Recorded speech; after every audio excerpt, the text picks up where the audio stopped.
जरा सोचो दोस्तों, अगर आप एक ऐसे कमरे में फंस जाओ जहाँ से निकल पाना नामुमकिन हो और साथ ही आपके पास वहाँ खाने पीने के लिए भी कुछ ना हो। कुछ ऐसा ही होता है हमारी आज की इस कहानी में। कहानी की शुरुआत में एक आदमी को दिखाया जाता है जो कि पूरी रात शराब पीने के बाद जब अगले दिन उठता है तो उसके सिर में बहुत तेज दर्द होने लगता है। वो अपने साइड में देखता है कि एक मरा हुआ चूहा उसके बगल में पड़ा था। वो उसे देखकर डर जाता है और फिर जब अपने कमरे में चारों तरफ देखता है तो वो पाता है कि वो एक कमरे में फंस गया है जिसमें एक लोहे का दरवाजा और एक अलमारी है। वहीं उस मरे हुए चूहे के पास बहुत सारी मक्खियां भिनभिना रही थी और कुछ तो उसे खाने में बिजी थीं। फिर वो आदमी अपनी घड़ी में देखता है कि सुबह के 9 बज रहे थे। उसने वो लोहे का दरवाजा खोलने की बहुत कोशिश की लेकिन कोई फायदा नहीं हुआ। वो दरवाजा जोर जोर से पीट कर चिल्लाने लगता है लेकिन इससे भी कोई फायदा नहीं होता। उसे कुछ समझ नहीं आ रहा था कि वो इस कमरे में कब और कैसे पहुंचा। थोड़ी देर बाद उसको जोर का टॉयलेट आ जाता है तो वो वहीं पर कर देता है। अब पहले तो उसे लगा कि कोई उसके साथ मजाक कर रहा है।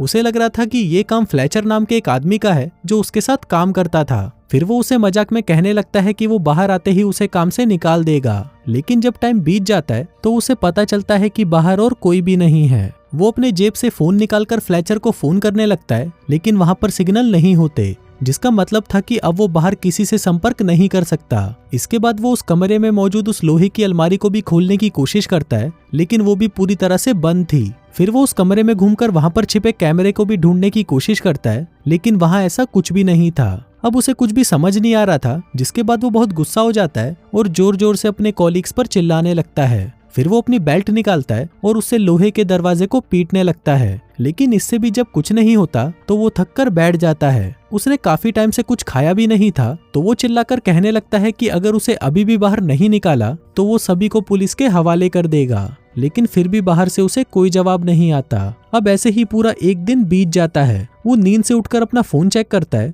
लेकिन तभी वो फोन भी उसके हाथ से नीचे गिरकर टूट जाता है। वहां न खाने के लिए कुछ था और ना ही पीने के लिए, लेकिन उसे जिंदा रहने के लिए कुछ ना कुछ तो करना था। इसलिए वो अपना जूता उतारता है और उसमें ही टॉयलेट करके उसे पी जाता है। अब अकेलेपन और भूख की वजह से वो पागल होता जा रहा था। तभी अचानक उसे ऊपर लगी ट्यूबलाइट में एक चाबी दिखाई देती है। वो तुरंत उस लाइट को तोड़कर चाबी को बाहर निकालता है और फिर उस चाबी की मदद से वो उस लोहे की अलमारी को खोल लेता है जिसके अंदर उसे ऑक्सीजन के 2 सिलेंडर और कुछ खुदाई करने के औजार मिलते हैं। वो उन औजारों की मदद से उस लोहे के गेट को खोलने की कोशिश करता है लेकिन उससे दरवाजे पर एक निशान तक नहीं पड़ता। फिर वो वेल्डिंग मशीन से दरवाजे को जलाने लगता है लेकिन उसे वो चलानी नहीं आती थी। तभी वेल्डिंग मशीन की आग देखकर उसे एक आइडिया आता है। वो उस आग का इस्तेमाल करके कमरे के फायर अलार्म को चालू करने की कोशिश करता है ताकि उसे थोड़ा पानी मिल सके, लेकिन वहां लगा वो अलार्म नकली होता है। इसके बाद वो छैनी हथौड़ी से दरवाजे का ताला तोड़ने की कोशिश करता है लेकिन वो दरवाजा इतना मजबूत था कि उसे कुछ भी नहीं होता। अब भूख और प्यास से परेशान होकर वो डिप्रेशन में जाने लगता है, जिसके बाद वो अपना गुस्सा निकालने के लिए उस अलमारी को जोर जोर से पीटने लगता है लेकिन कुछ देर बाद वो फिर से शांत होकर बैठ जाता है।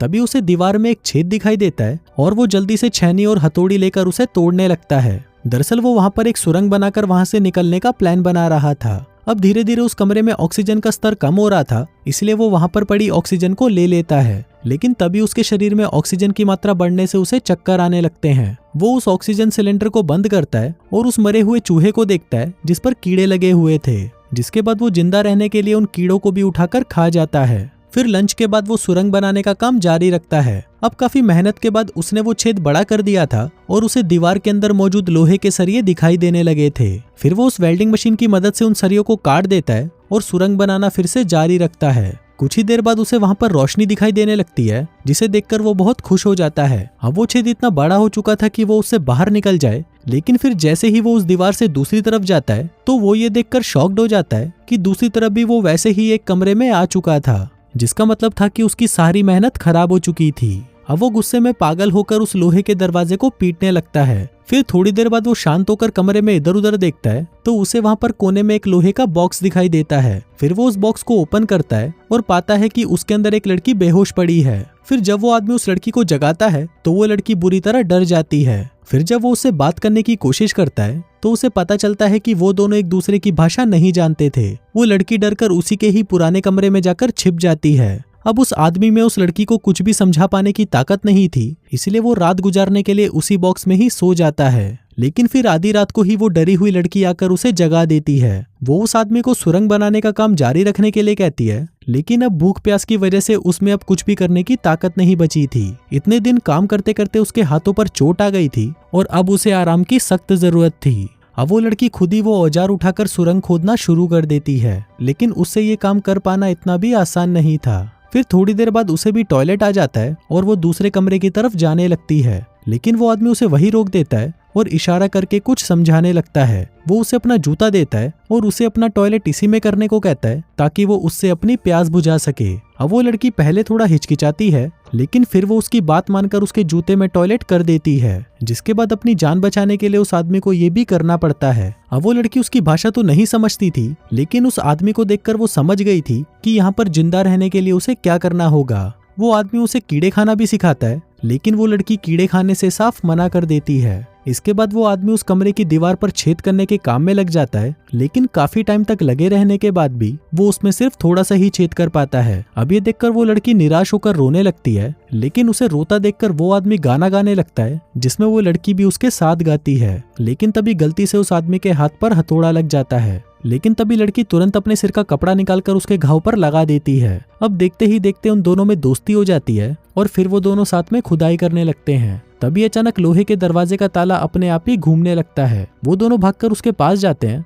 लेकिन तभी वो ताला फिर से घूमकर पहले जैसा हो जाता है। अब काफी देर तक ट्राई करने के बाद उन्हें समझ आ जाता है कि जब तक वो दरवाजे की तरफ पीठ करके रखेंगे तब तक वो दरवाजा खुला रहेगा। अब धीरे धीरे वो दरवाजे की तरफ पीठ करके उसके पास जाते हैं, जिससे वो उस दरवाजे को खोल लेते हैं और तीसरे कमरे में पहुंच जाते हैं। लेकिन बदनसीबी से ये भी वैसा ही कमरा था, जिसमें एक खाली कब्र रखी हुई थी और बाकी दो कमरों की तरह लोहे का दरवाजा भी था। तभी लड़की जल्दी से पिछले कमरे के सारे औजार लेकर वहां पर आ जाती है। इसके बाद वो दोनों इस दरवाजे को भी पहले की तरह खोलने की कोशिश करते हैं, लेकिन उनकी काफी कोशिशों के बाद भी वो दरवाजा बंद ही रहता था। अब उनके पास वो कब्र खोदकर सुरंग बनाने के अलावा और कोई रास्ता नहीं बचा था। अब उस आदमी के शरीर में बिल्कुल भी ताकत नहीं थी और वो चक्कर खाकर बेहोश हो जाता है, लेकिन वो लड़की बिल्कुल ठीक थी क्योंकि उसने इतना ज्यादा काम नहीं करा था। तभी उस आदमी के शरीर में बुखार आना शुरू हो जाता है। अब उस आदमी को लगने लगता है कि शायद उन्हें यहाँ पर जिसने कैद किया है वो उन दोनों को एक दूसरे को मारते हुए देखना चाहता है, इसलिए बाहर निकलने के लिए उनमें से एक को मरना होगा।